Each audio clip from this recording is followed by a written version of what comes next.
Nepal army के प्रवक्ता का कहना है कि फिलहाल वाटर लेवल खतरे के लेवल तक नहीं पहुंचा है, लेकिन 26 अगस्त की तबाही से सबक लेकर प्रशासन ने प्रिकॉशनरी स्टेप्स उठाए हैं। भोटेकोशी, त्रिशूली और नारायणी नदी के पास के कई गांव खाली करा दिए गए हैं। लोगों को तुरंत सुरक्षित जगहों पर जाने को कहा गया है। इस बीच चीन ने भी तिब्बत में राहत और बचाव अभियान रोककर लेवल 4 अलर्ट जारी किया है। चीन और नेपाल सरकार फ्लड सिचुएशन को लेकर लगातार कोऑर्डिनेशन बनाए हुए है। नेपाल की सेना लाउडस्पीकर से अनाउंसमेंट करके लोगों से घर खाली करने को कह रही है। एक बार नुकसान झेल चुके लोग भी किसी तरह का रिस्क उठाए बगैर चुपचाप घरों को खाली कर रहे हैं। ये जो कॉम्प्लेक्स है, यहाँ पर कॉम्प्लेक्स बंद कर दिया गया है और उसके अलावा ये हालांकि ओपन जरूर था। यहाँ पर जो स्टेट डिजास्टर रिलीफ फोर्स की जो टीम है उनकी यहाँ पर तैनाती है। नेपाल प्रहरी, नेपाल आर्मी, नेपाल पुलिस के करीबन 13,000 के लगभग जो जवान हैं वो चारों तरफ उनको तैनात किया गया है। यहाँ पर जो स्काउट्स हैं उनको तैनात किया गया है। जो यहाँ के स्थानीय लोग हैं उनको भी कहा गया है कि वो पूरी तरीके से लोगों की मदद करें। आप लोगों को कहा है कि बाहर की तरफ सुरक्षित जगह पे जाने के लिए, क्योंकि पानी फिर से बढ़ सकता है। हाँ, अभी कहा था। हाँ। तस्वीरें हम आपको दिखा रहे हैं। यहाँ पर चाहे स्थानीय लोग हों जिनके घर यहाँ पर हैं, घरों को खाली करवा लिया गया है। ठीक सामने आप देखिए, ये होटल सनशाइन पूरा तरीके से भरा हुआ था। इस समय कोई यहाँ पर नहीं है, क्योंकि ये ऊंचाई पे होने के बावजूद भी, क्योंकि फ्लैश फ्लड का खतरा है। रेस्क्यू जो लगातार चल रहा था, करीबन 20 से ज्यादा हेलीकॉप्टर्स नेपाल आर्मी के जो चल रहे थे, उसके अलावा एडमिनिस्ट्रेशन के चल रहे थे, उन सभी को रोक दिया गया है, क्योंकि वो रसुआ एरिया में जाकर लगातार रिलीफ और रेस्क्यू के काम में जुटे हुए थे। यहाँ तक कि हाइड्रो इलेक्ट्रिक पावर स्टेशन की जो तस्वीर हमने दिखाई, उस टनल के अंदर जो लोग थे उनको एक एक करके इवैक्यूएट करने का काम भी नेपाल आर्मी कर रही थी। नेपाल में नए खतरे की आहट के बीच 2 दिन पहले आई बाढ़ का एक वीडियो काफी चर्चा में है। ये वीडियो त्रिशूली बाजार का है। हरे रंग के इस घर में एक पूरा परिवार फंसा हुआ था। घर के चारों तरफ प्रलयंकारी बाढ़ थी। लहरें घर से भी ऊंची उठ रही थी। पानी के साथ मिट्टी, पत्थर और लकड़ियां बहकर आ रही थी। इस 3 मंजिला मकान के पास जो घर थे वो तो पूरी तरह पानी के चपेट में थे। हरे रंग वाले इस घर में रहने वाले सभी सदस्य बालकनी में इकट्ठा होकर भगवान से प्रार्थना कर रहे थे। 2 दिन से लोग इस वीडियो को देखकर पूछ रहे हैं कि आखिर इस घर में फंसे लोग बचे या नहीं। लेकिन आज इस घटना के बाद का जो वीडियो सामने आया, उससे यह क्लियर हो गया कि ये सभी लोग सुरक्षित हैं। हालांकि वीडियो भी उसी समय का है जब ये लोग अपने घर की उसी बालकनी में बैठे थे, लेकिन तब तक बाढ़ का पानी उतर चुका था। घर की पहली मंजिल तो पूरी तरह बर्बाद हो गई। दूसरी मंजिल की दीवारें भी टूट गई। मलबा घर के अंदर भर गया। लेकिन जिस तीसरी मंजिल पर ये लोग रुके थे, वहां तक थोड़ा पानी और थोड़ा कीचड़ आया। तीसरी मंजिल पर छत पर रखा सारा सामान तकरीबन सुरक्षित है।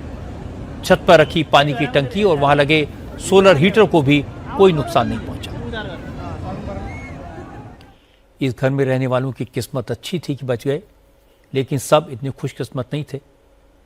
नेपाल में आई बाढ़ ने 550 से ज्यादा लोगों की जान ले ली है और जो लोग लापता हैं उनके रिश्तेदार अब उनकी तलाश में हर जगह भटक रहे हैं। सरकार अपनी तरफ से इस बात की पूरी कोशिश कर रही है कि लोगों तक उनके परिजनों की खबर पहुंचाई जा सके।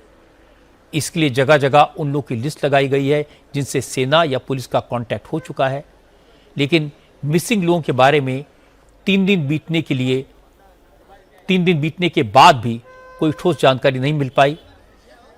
कोई अपने पिता को खोज रहा है तो कोई अपने इकलौते बेटे को। राम कुमार कार्की। और ये कहाँ पर थे, किधर थे? वो हाइड्रो पावर का गाड़ी चलाते ड्राइवर थे। वो बोलेरो डबल कैब गाड़ी चलाते थे। वो उधर जो मैलुंग जाने का रास्ता है, उधर एक पहला पुल है, उधर पीला वाला पुल है, उसके बगल में गैरेज में थे। उनको 15 मिनट आगे इन्फॉर्म किया था इधर आ रहा है, मैं भाग रहा हूँ बोला था उसने। उसके बाद संपर्क में नहीं आया, इसलिए वो हमको लगता है उधर जंगल में होगी, ऐसा हो, उसको उद्धार करने के, रेस्क्यू करने के लिए कुछ सरकार से कुछ हो जाए, इसी गुजारिश करते हैं। आपका बेटा कहाँ पर था, क्या था? Hydro power sir, hydro power में काम करते थे सर। वो आया है 5-6 दिन से फोन नहीं कर रहा है। घर से कल गाड़ी पकड़ के आया है उधर से। एक ही लड़का था हमारा। हाँ, हम लोग गरीब आदमी है, हाइड्रो पावर में काम करने के लिए आया था सर। तो उसी में काम कर रहे थे। अभी 4-5 रोज से उसको फोन नहीं हो रहा था। जो कुछ करना पड़ेगा, एक ही लड़का है सर, करना पड़ेगा। हम जात को गरीब है, ब्याज पे पैसा 10,000 लेकर आया है। नेपाल में आई इस प्राकृतिक आपदा में 300 से ज़्यादा भारतीय भी लापता हैं। इनमें सबसे ज़्यादा संख्या तो कैलाश मानसरोवर जाने वाले यात्रियों की है। इसके अलावा नेपाल के हाइड्रो पावर प्रोजेक्ट में काम करने वाले इंडियन लेबरर्स के बारे में भी कोई जानकारी नहीं मिल पाई है। क्योंकि नेपाल की सीमा बिहार से लगती है, इसलिए बिहार के भी काफ़ी लोग यहाँ मजदूरी करते हैं। हमारे संवाददाता मनीष प्रसाद को यहाँ एक ऐसे ही शख्स मिले जो अपने रिश्तेदार की तलाश कर रहे थे। मनीष से बात करते करते उनकी आंखों में आंसू आ गए। मोतिहारी के रहने वाले सुकुल सहनी ने बताया कि 3 दिन से वो भटक रहे हैं, लेकिन कोई उनकी मदद नहीं कर रहा, सही जानकारी कोई नहीं दे रहा। हमारा साला है, इंडिया से है, मैलूंग में पता नहीं है कि नहीं है, संपर्क में नहीं है। हम इंडिया से आए हैं, बिहार से, मोतिहारी जिला। हमारा गांव का आदमी 3 आदमी खो गया है, एक मेरा साला 4 आदमी खो गया है। उसी करके हम आकर ढूंढ रहे हैं। कल परसों से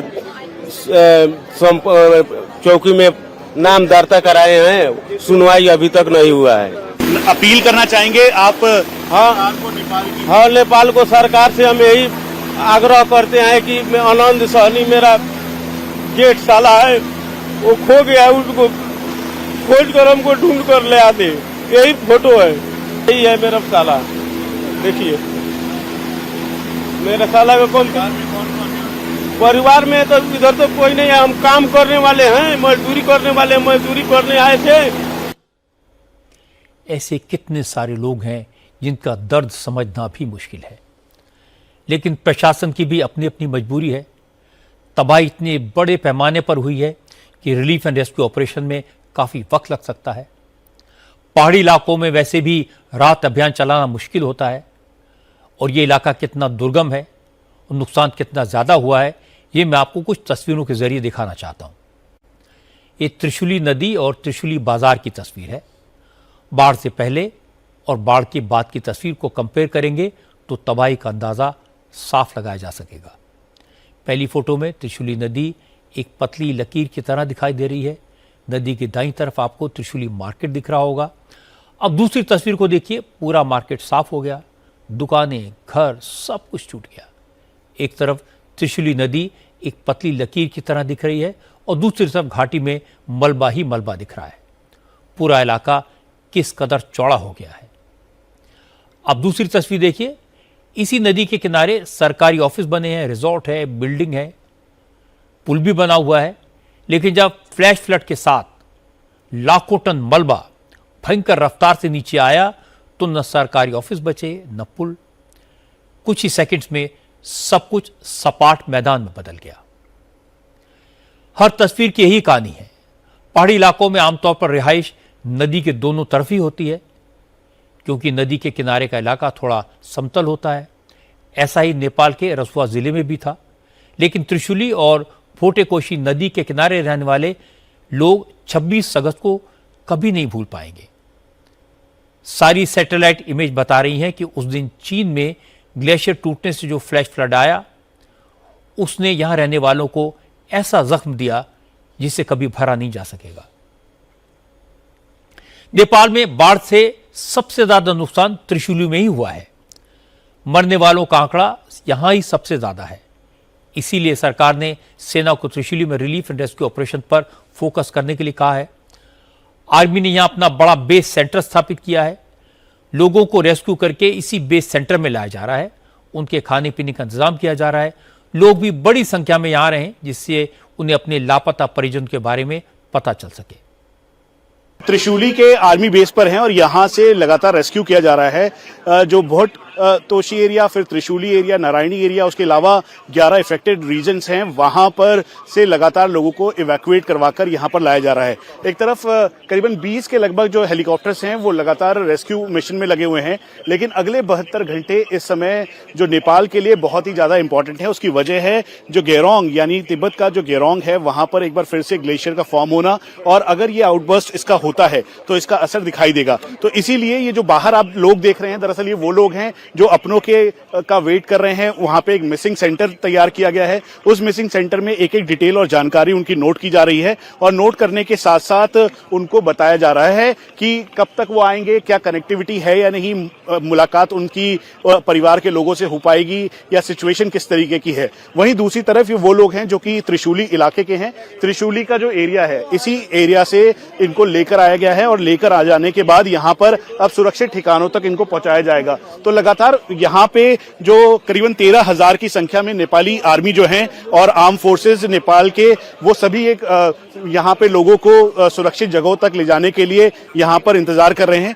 और ये महिलाएं, बुजुर्ग, सभी लोग, ये वो लोग हैं जो उनको यहां से ले जाया जा रहा है सुरक्षित जगहों तक। ये स्कूल के छोटे छोटे बच्चे हैं जो स्कूल में पढ़ते थे, जो कि त्रिशूली एरिया के आसपास का एरिया जो कि टापू बन गया था, उस एरिया के ये बच्चे हैं, और इनको यहां से ले जाया जा रहा है। यहां पर आर्मी बेस के ठीक सामने एक पूरा सेंटर सेटअप किया गया है, जहां पर डिटेल है उन सभी लोगों की जो कि मिसिंग है, और मिसिंग होने के साथ साथ उनकी डिटेलिंग इसमें की गई है। मेरा घर अभी उधर ये जो आया ना, ये सबाड़ी, उसका दूसरा पार में मेरा घर है। मेरा हस्बैंड अभी नेपाल पुलिस में था ड्यूटी में, वो अभी हाकू डैम में था ड्यूटी। उसके बाद मैं मॉर्निंग में 7:25 में उसके साथ मेरा बात हो रहा था। उसके बाद कांटेक्ट भी ना रहे, मैं इधर आया, इधर आके फिर बाद में इधर आके पूछा नेपाल पुलिस का कुछ कांटेक्ट हो रहा है। फिर उन लोग ने बोला मेरे को कुछ मालूम नहीं पड़ रहा है, उधर में कुछ कांटेक्ट नहीं हो रहा है, ऐसा ऐसा बोल के 3 डेज हो गया उसको सर्च करके, उसका कुछ पता नहीं चल रहा है। मैं नेपाल सरकार को ये बोलना चाहता हूँ कि नेपाल पुलिस को प्लीज ट्राई करे, वो किधर है, क्या कर रहा है, ऐसा उधर क्या हो रहा है, इधर भी मालूम पड़ना चाहिए। बस लोग यही जानना चाहते हैं कि वहाँ क्या हो रहा है। और प्रॉब्लम ये है कि जिन इलाकों में ये बाढ़ आई वहाँ पर कम्युनिकेशन की बहुत प्रॉब्लम है। इस बाढ़ से रसुआ हाइड्रो पावर प्रोजेक्ट को भी काफ़ी नुकसान हुआ है।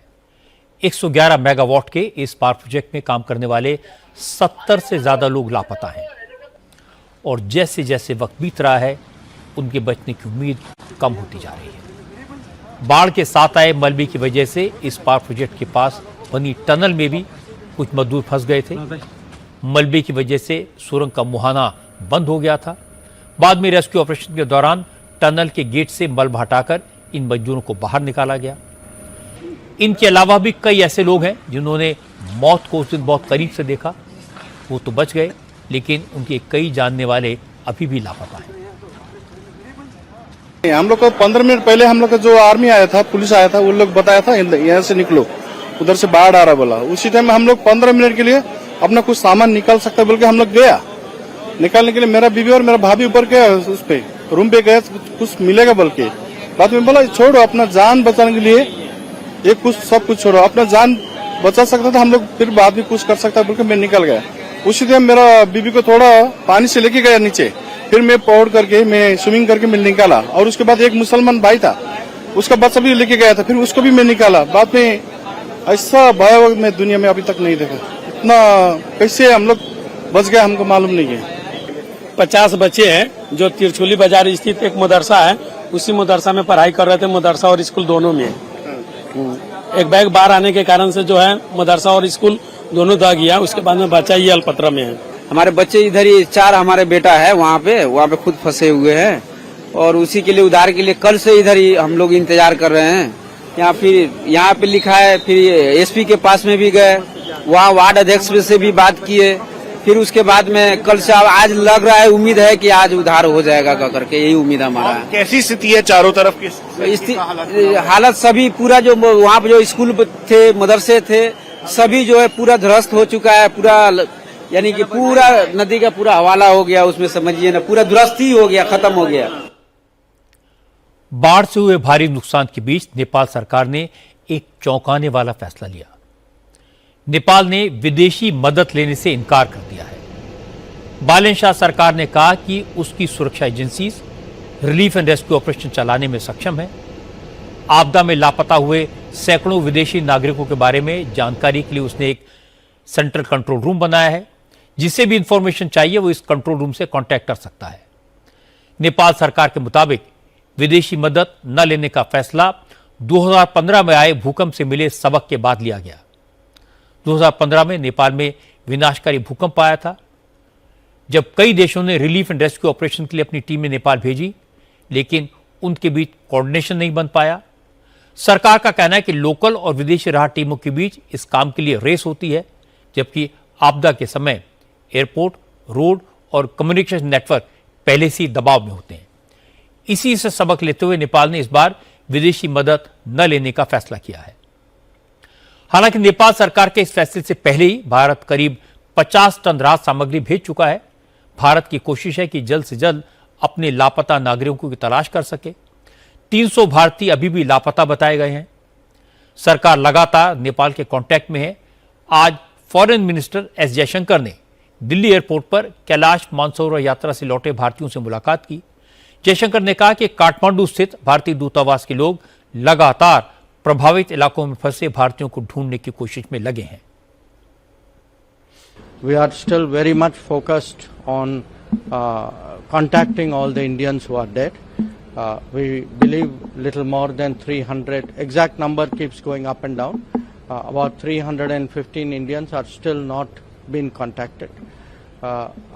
Roughly about 85 Indians have been rescued from various places, including this group of 21 people who have just arrived.